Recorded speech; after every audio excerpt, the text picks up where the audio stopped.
જય શ્રી કૃષ્ણ મિત્રો, જીવનમાં સફળતા અને અસફળતા તો એક તમને વાત કહું, સરસ મજાની છે. એક ઘોડાની રેસ હતી અને એમાં એક છોકરી હતી ને એક છોકરો હતો.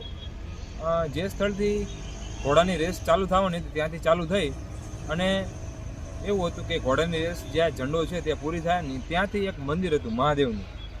એટલે મહાદેવના ત્યાંથી આપણે અહીંયા ઝંડે અડીને પછી અહીંયાથી ચાલીને મહાદેવના મંદિરે જવાનું, એટલે કે પહેલાં કોણ પહોંચે એ વિજેતા, બરાબર. તો એ છોકરીને છોકરો બંને ત્યાં મહાદેવના મંદિરે, એટલે કે તેની પહેલાં એ ઝંડા પાસે પહોંચી ગયા બંને એક જ હારે, અને ત્યાંથી બરાબર નીકળ્યા અને ચાલતા ચાલતા, એટલે કે દોડતા દોડતા ત્યાંથી નીકળ્યા મહાદેવના મંદિર તરફ. એટલે સામેની તરફ જ મંદિર હતું. એટલે મંદિર હોય તો ત્યાં સીડી હોય. એટલે જે છોકરો હતો તે અને છોકરો અને છોકરી બંને એક સાથે જ હતા, બરાબર.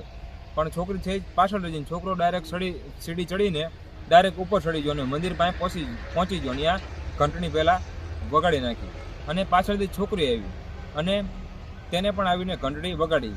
તો આમાં શું થયું તો કે વિજેતા, એટલે પહેલો નંબર કોનો આવ્યો? છોકરાનો આવ્યો અને છોકરીનો કયો બીજો નંબર આવ્યો, એટલે કે વિજેતા તો છોકરો ગણાય. પછી સભા જે હતી, જે સભામાં જે કહેવાય કે મુખ્ય દંડક જે હતા તેમને આદેશ, એટલે કે કહેવાય કે કોનો પહેલો વિજેતા આવ્યો, એટલે કે આપણને ખ્યાલ આવી ગયો કે પહેલો વિજેતા કોણ છે, તો કે છોકરો આવ્યો. તો એમને એનાઉન્સ કર્યું, એમને ઘોષિત કર્યું કે પહેલો નંબર આવ્યો છે છોકરીનો. તો કેમ? તો પછી છોકરો અને છોકરી, એટલે ખાસ કરીને છોકરો વિચારવા માંડ્યા, એટલે કે આવું કઈ રીતના. તો કે પછી એમને કીધું છે, જેમને ઘોષિત કર્યું હતું કે મંદિર હોય, મંદિરમાં તો કે પગથિયા હોય, તો પગથિયાની નીચે મંદિરમાં આપણે ચંપલ પહેરીને કે બૂટ પહેરીને ન જઈએ.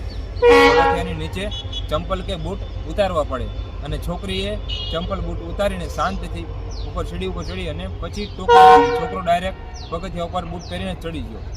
એટલે જે વસ્તુનું જે પાલન થતું હોય તે થવું જરૂરી. અને બીજી વસ્તુ શું કે માત્ર ને માત્ર આપણે સફળતા, એટલે કે એને લાલચ તરફ એની વધારે ને વધારે આકર્ષાઈએ તો આપણને કહેવાય સફળતા મળ્યા છતાં પણ અસફળતા મળે છે.